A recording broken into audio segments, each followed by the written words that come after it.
Welcome. That was a really quick fade down. Did you want it to be longer?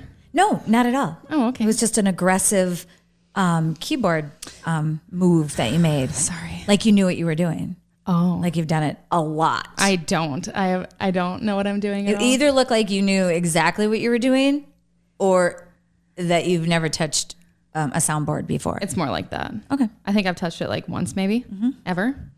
But yeah. Okay. Well, welcome to Pink Cheesecake Podcast. Pink Cheesecake Podcast. There's a lot of hard consonant sounds Who in our title. Who came up with it? I did. How did you come up with it?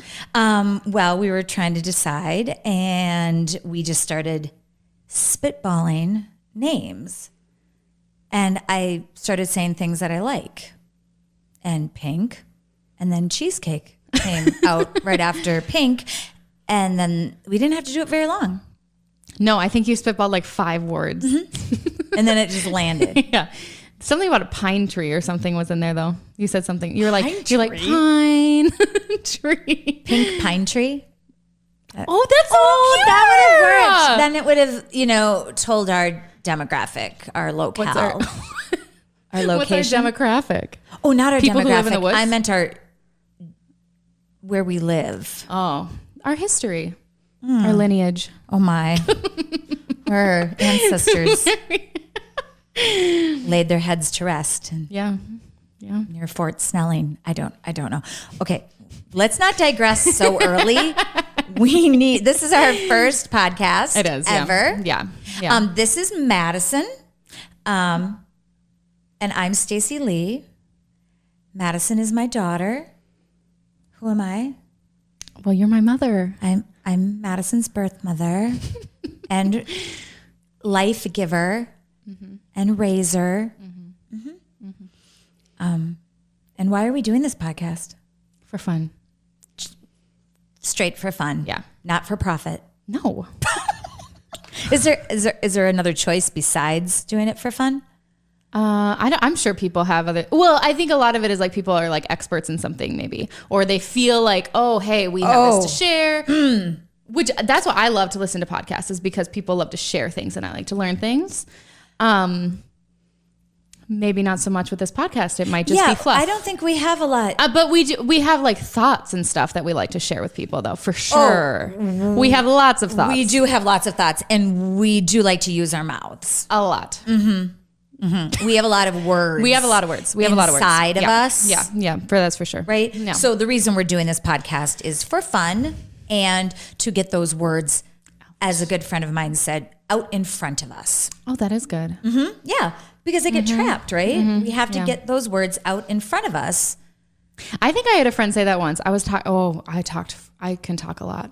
And he said, oh, you just have a lot of words. You just have a lot of words. And I was like, oh, that is so understanding of you. And then I just kept talking. Yeah, because it's not a bad thing. Also, what I've learned is it's how we think. Like our whole thought process comes through speaking. Right. And I have a couple friends who do that as well. Yes. Husbands don't really do that. Nope. But that is a whole different podcast. We're not diving into that right now. We're not diving into marriage? No. Oh. Well, we will. Stay tuned in the future, but not this one. No, that's a little bit of a... This is the Madison and Stacy Lee. We are going to talk about our favorite subject. Oh, I don't even know what it is. You're the host. I'm the co-host. Okay. Madison's the director. I just show up and do what she tells me to do. So I forgot. What's your favorite topic? Joy. Joy. Right? When you say that word, What do you think? immediately envision like wings on the both sides of the J and the Y. Like it's such a floaty word, joy. It is. Where it really there's so much more substance to it, but when you just say Joy, joy, it feels kind of overdone, but it's really important. Oh, I know. I would think it sounds overdone as well. Yeah. Okay, so let's overdo it then. Okay. So what was your outline for joy today? I think we were going to talk about what joy means, and well, let me just take a look here. Take a look. at your outline. She, when she moved out of our home almost 10 years ago, and I had to go through her bedroom because she moved to a college campus. I was going through her desk and her drawers and her boxes and her closet, and I took down, and I am not exaggerating, 78 spiral notebooks out of this girl's bedroom. 78. I counted them because I piled them up. 78. You made up the number. No, I did not. 78 notebooks. I thought, how did they all get into my house without me knowing? How did they all, did you sneak them in your backpack and quick go upstairs? I mean, you were like a junkie for notebooks. I still am, though. I literally have to stop myself, like at the store. I don't need it. I don't need another notebook. I know. That was a weird collection. I found nothing naughty at all. See, that is cute.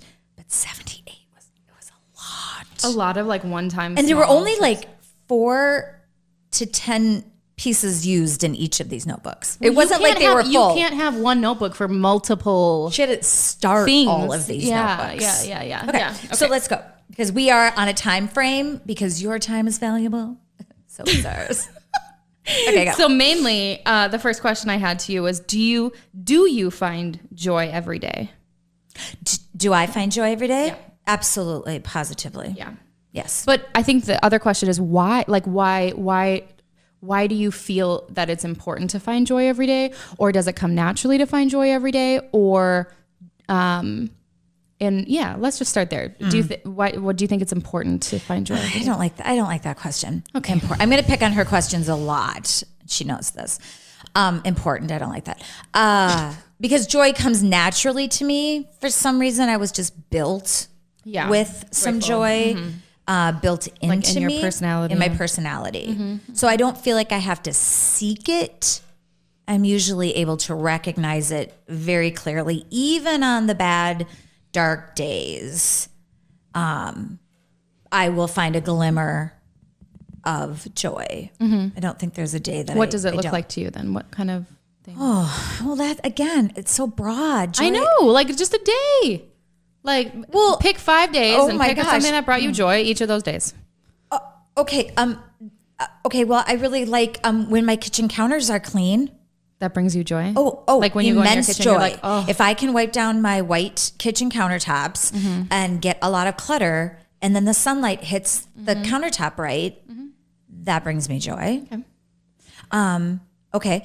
It brings me joy when on a chilly winter day and I'm under my pink fuzzy blanket. I have a really nice soft fuzzy blanket that's pink.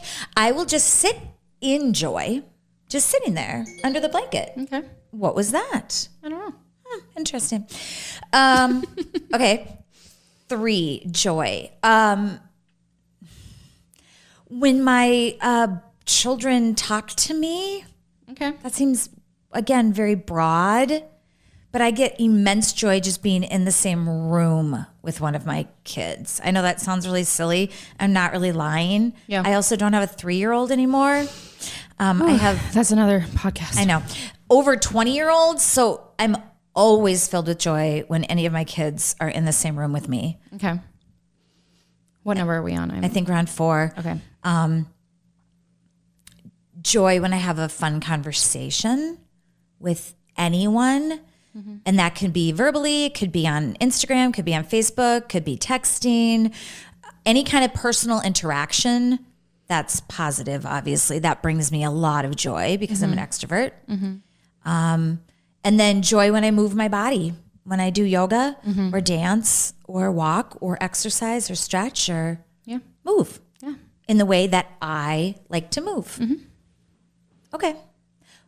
Am I then supposed to ask you what brings you joy? Oh, I don't know. I don't think there's rules, really. Like we didn't set up like what we're supposed to do. Well, so it's whatever you want. Okay. Well, I had to give 5. So what are your 5? I have to give 5? I know 5's a lot. Who made that up? Exactly. You just did. Okay. The blue sky. That brings me more joy than like probably anything. Okay. Any time of the year? Yes. Okay. It could be blue sky for like 14 days in a row, which is not possible. That never happens here, but it could be, and I would never get bored of it. I agree. Also, a medium iced Jamaican it.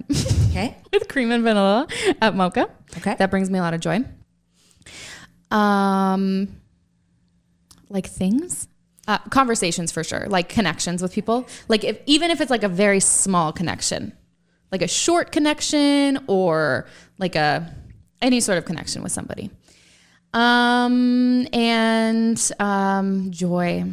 Yeah, you have one more. Like country music. Just good old fashioned country music. 90s country mainly. Only 90s. Well, a little 80s and then a little bit into the 2000s. Okay. But like, yeah. And then like still there's obvious, like I listen to country too and I do like it, but like there's nothing better. I don't think there's really there's no so you better 20th century, right? Music? Like first century. Well, yeah, but I'm saying like, right. Classical music is beautiful as well. That's where I was going to ask like you. Some you were Mozart, classically trained musician. I love some orchestra, that kind of stuff. But if we're talking like, mainstream, country music. Okay. All the way. Yes. Good. Is that 5? I think, yeah, I did. I counted. Okay. Could have been 4. It doesn't matter. Do you have another one? I guess my son. Okay. My child. My joy was all 3 of my children. I know. You have 1. I have, well, he obviously brings me immense joy. Like after we put him down to bed, Michael and I still watch. I thought that's when you got the most joy, is when he went to bed. I'm like, okay, that's bad. No. Sometimes though, it's a long day. No, we'll still watch videos of him from the day of, or like old videos, and we'll just be like, oh my gosh, he's so cute. Or we'll go stare at him in the crib and yeah, we're obsessed. But yeah, so he brings me a lot of joy. I get it. Also seeing Michael smile, my husband, I love when he smiles. It's so cute. Good. Yeah, Good. That brings me a lot of joy. Good. But he smiles a lot. Good. With Mikey, it's so cute. So I kind of wanted to tell you a little bit about, or I wanted to talk about, hopefully shortly. I don't know how we are doing on time. But what I was learning about happiness and how that goes along with joy, because sometimes joy is, it goes along with happiness for sure, but I don't know. Joy is different. Joy is a verb. Yeah. It's an action. Right. Don't you think? Because you have to choose it, I think. Happiness is right. Yeah. It's just like a feeling. Yeah. Joy, I think, is more action related. I don't know. Yeah. So I don't know how this I don't know. I was just thinking about this because I've been taking this class online and it's what class? So Tell me about this cool. class. It's called The Science of Well-Being and it's taught at Yale and they had offered it for free for a bunch of people to log on and take this course. And it's a 10-week course and I'm on week 4, I think.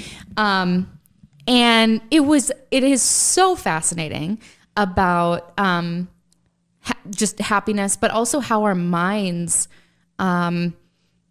it's harder for us to experience happiness a lot of the time, just in certain seasons and things we go through and situations. And, so there was one thing, so the professor talked about 4, she called them annoying features of the mind. Okay. And, so the first annoying feature, I'm not going to like list every single one of them and give you a summary. Annoying habits of the brain? Yeah, just like what the brain does that we don't really... And this is going to correlate into being happy? Yes. Okay. So the first one, well, I guess I shouldn't say the first one, but one of the, I guess I should say annoying features that they were talking about is the fact that...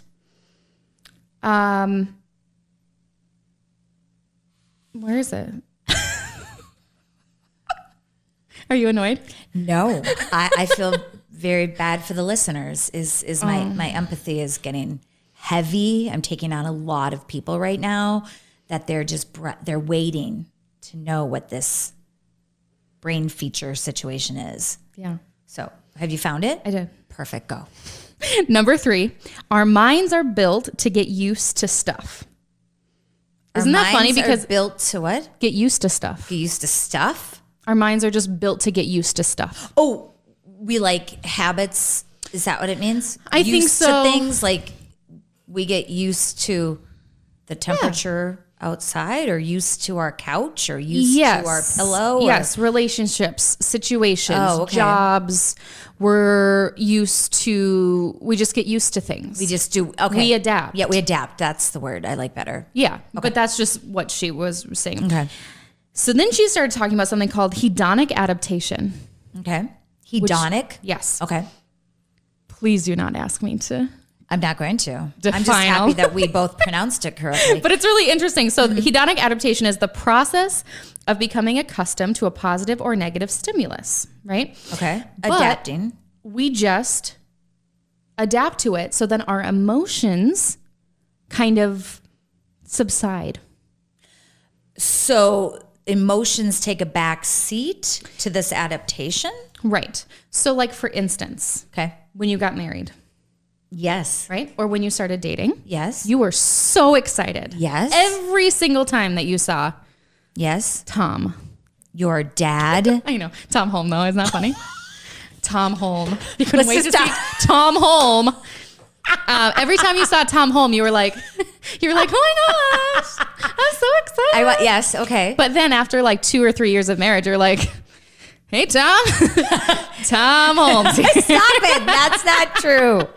Yeah, but it's kind of true. Yes. You know? Yeah. You got used to it. I did get used to his presence. Mm-hmm. Yes, you moved into your new farmhouse and you were like, oh my gosh, this farmhouse is so beautiful. It's so exciting. Okay. Look at all the things we can do. And now you're like, this is our farmhouse. Okay. Right. I'm very used to the cracks and the creaks and the... Okay. Right.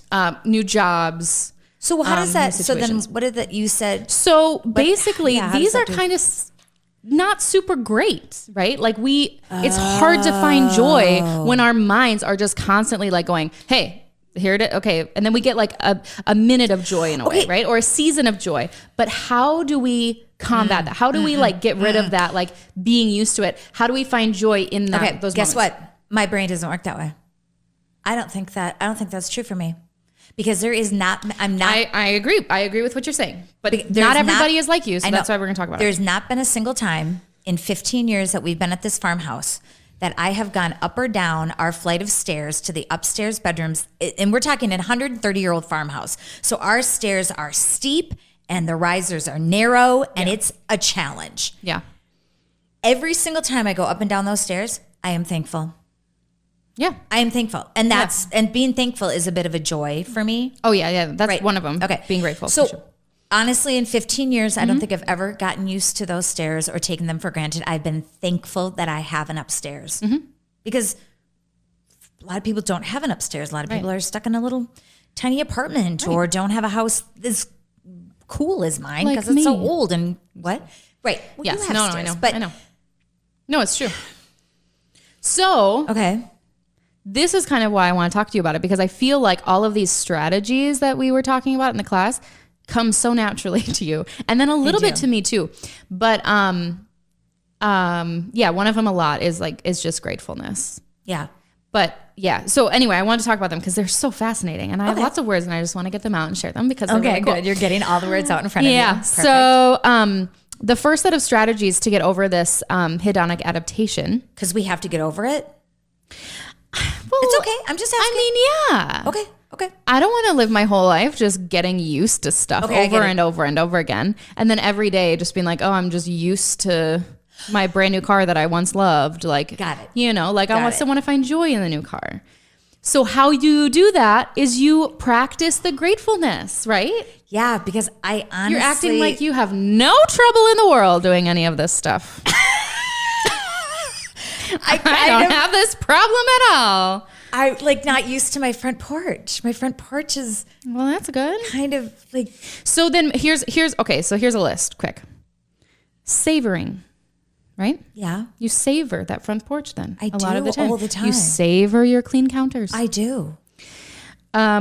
Gratitude. You're grateful for all of those things. Yes. That you once maybe felt Yes. And sometimes if my family's listening and you think that I'm not always so grateful, sometimes I put on a little play that makes it think that I'm not grateful. I do that for attention or a conversation or to get some kind of reaction. But normally I am 99.9% of the time incredibly grateful and thankful. So when I act a little crabby or cranky or whatever, I don't necessarily always mean it. Yeah. You know? Yeah. Because mostly I just want to, put on a play. Yeah. Because that's how, right? Okay, go. The other thing kind of went along with what you were saying, but it's called negative negative visualization, right? Okay. So instead This is a Yale course. This is why this is not working for me, but go on. What do you mean? Is it too deep? Yeah, I went to Brown Institute, but go on. Well, basically, instead of just like looking at this, okay, this is my life, this is what has become of my life, you can kind of go visualize what it would be if you made different choices. Right? Oh my gosh, this is so different. Why? Because I don't visualize anything. Oh, see, I do that. Like I was even looking at Mike today. Okay, so I'm in the car with Mike. Okay. And we were going patio furniture shopping. Yes. And I was looking at him and I was like, I could just be like, oh, this is just a normal day. Here's my husband of 4.5 years. But instead I was like, I wonder what my life would be without him. Right? Or I wonder if maybe we hadn't gotten married. Or I wonder if we were in another town. So you were just doing an imagination thing? Kind of, yeah. I don't know. I think a lot. My thoughts are very fast. I bet they're fascinating too. They're fast and fascinating. Okay. But anyway, then you make yourself and you go, I'm so grateful for this, because then you go, oh, I don't want that. I don't want whatever I visualized, right? Okay. I don't know. I guess I do that naturally. Yeah. Yeah, that's what I'm saying. I did too. You don't like have to practice it. But some people, I think it's a good practice. Right. And then making this day your last, which sounds kind of like crazy, but instead of saying like, this is the last day, this is the last time I'm going to enjoy, Okay. what you enjoy. Oh, you're supposed to think that way, so you savor it. Okay, so we're back in the. It kind of goes back into savoring as well. You know what I'm saying? Sometimes that takes a lot of energy. It does. But I think it's a good practice if you're not really it is truly enjoying and super savoring. weird. Like if you did that, if you were out and you were eating just like an Applebee's salad, and you were like really getting into that Applebee's salad, and why is that weird? And your friend is like, why? What are you doing? You'd be like, I am savoring this Applebee's salad like it's the last salad I'm ever going to have. Yeah. That would be kind of goofy. But I get it. Well, you don't have to say it. No, I know, but I'm just going over the top with it, thinking it would be super funny if we did that with, I am savoring unloading the dishwasher because this may be the last time I unload the dishwasher. I need to practice that. What a privilege it is. Okay. To have a dishwasher. It is. Please. I'm the first one to be thankful of having a dish machine. I'm sorry. That's right. We can't call it a dishwasher at our house. It's a dish machine. Per who? I don't want to get into that right now. That's a whole different podcast. But it's the dish. And the washing machine is the clothes rinser. That's right. That's right. It's not a washing machine. It's the clothes rinser. Right. Okay. So. Really quick, savoring. I like it. Yeah. I savor a lot. And I think you do too. I think I do, but I do have to stop myself, because a lot of the time I'm just taking pictures, and they talked about this on the class, was taking pictures is a very good way to remember the moment, savor the moment. But sometimes I go overboard and I just click. Yeah, I know. And I'm not savoring the moment. Right. You're just trying to capture. I'm trying to capture the moment. Right. So then I'm like, no. But I think I've been doing a better job of that lately. Good. So then when she mentioned that, I was like, hey, I think I'm doing a good job of doing that. Good. The other thing that she talked about was, and I don't know if this was really, increase your variety. That was really interesting too. It kind of went along with resetting your reference points, which is another thing. But we're not going to go into that right now. But something that you did that kind of increased variety in your life instead of just getting used to stuff was, and this was the first thing I thought of when I listened to this, was that you would rearrange the furniture. Me? Yes. Twice a year. You would rearrange the furniture in our house every year, and it was great. Do you want to know exactly how I did that? Daylight savings time. Back in the olden days, it used to be 6 months, 6 months. Now it's 7 months and some other kind of time. Yeah. So every 6 months, I would rearrange the furniture. I would switch our pillows on our bed. So the headboard would now be the footboard would be the headboard. Oh, I forgot about that. Because your room was really small. Yep, so our you room was really small, so we could do that. I would switch out, I had comforters, cheap comforters that were like hot pink on one side and pale pink on the other. I would switch the comforters over twice a year. I did a lot of other things, and our friend Cara would remember those because she really teased me about that for a long time. But it's so brilliant. It was. I know. I needed the change. Yeah. And I did that on my own. It was kind of organic. Maybe that's why Michael and I move every year. And I would switch out spring clothes and, new. winter clothes. I would always alter those 2 times a year. There are a couple other things that I did. Oh, yeah. Variety. Yeah. Yeah. Oh, didn't we buy popsicles? Don't you remember? Oh, I think that was a big deal. That was a big deal. It was the daylight savings time. It was like, we can buy popsicles now. Yes. Yes. I think so. I wouldn't buy popsicles for 6 months. I think so. To make it a big deal. And that's another thing that's in here in the class is, it's okay. That's a whole other thing. We're going to talk about it again. But it's a whole other thing. It's really fascinating, which is, and I'm going to find it in my notes, but we'll talk about it. Okay. Because it's really interesting. Like this whole thing is really interesting. But yeah, you did. It was, yeah. Mm-hmm. I know. Good. Yeah. Cool. Anything else, or should we wrap it up? There were a couple questions. We have like 3 minutes. Okay. And I wanted to ask a couple questions of you. Oh, for me? Yeah, like buzz questions. Ooh, I don't know what that means. Like how podcasts have like sequences. I've listened to 5 minutes of one podcast one time. So we're gonna make one. We're gonna make one up. I have zero podcast experience. This is now called the buzz question. Buzz question? Okay. But we do have to leave that last 30 seconds, for the shout out for our. Oh yeah, we do have a shout out. Don't worry. Yep. Mm-hmm.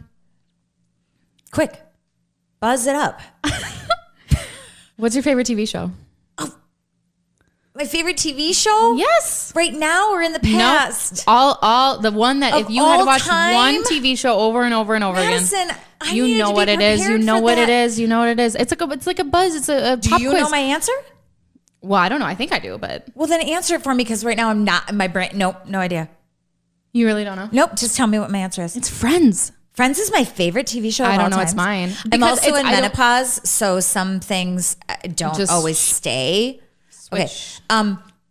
If you think Friends is my very favorite? I don't know. Doesn't it make you laugh out loud every single time you watch it? Yes. It makes me laugh out loud every single time. I think I have There's favorite shows that I enjoy, I like sometimes more than Friends, for sure. But baseline, 100%. If you had to watch one show for the rest of my life, the rest of your life, I guess yes, you'd watch Friends. I guess it would be Friends. Mm-hmm. Yes.